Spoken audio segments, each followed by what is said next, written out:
Rebecca Nyong'o lost her husband nearly 10 years ago in violence that followed an election in Kenya.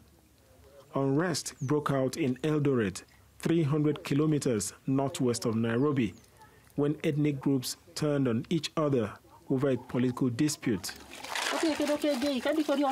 Nyong'o is now worried a similar scenario is playing out. The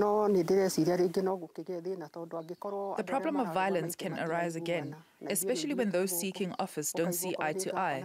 For example, you find governors saying things that are alarming, and these things bring fear. And since we have nowhere to go, we just have faith that God will look after us.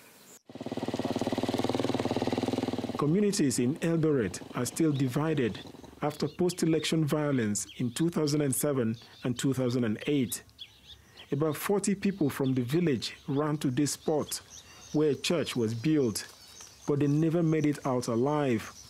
The building was burned down. But the pastor of the church, Joseph Mburu, escaped.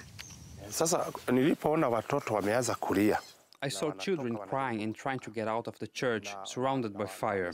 I thought I was going to die anyway, so I said, instead of running away, let me help them.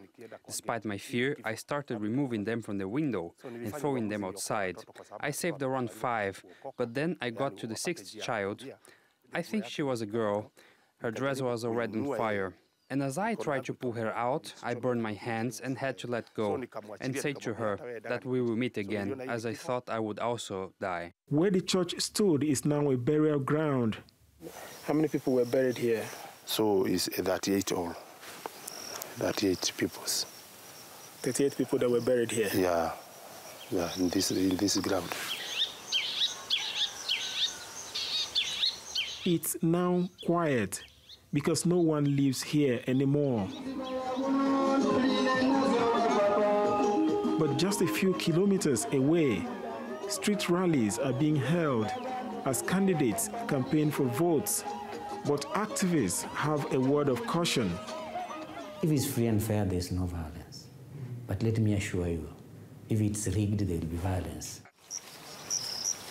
Mburu does not want a repeat of the violence in his community. We call meetings to bring leaders together to unite, so that they can preach peace, so that those who do not know, the young men and women, can know that whenever we start fighting, it's the common people who will suffer. Despite the call for peace, tensions remain high and communities are anxious. Fidelis Mbah, TLT World, Eldoret, Kenya.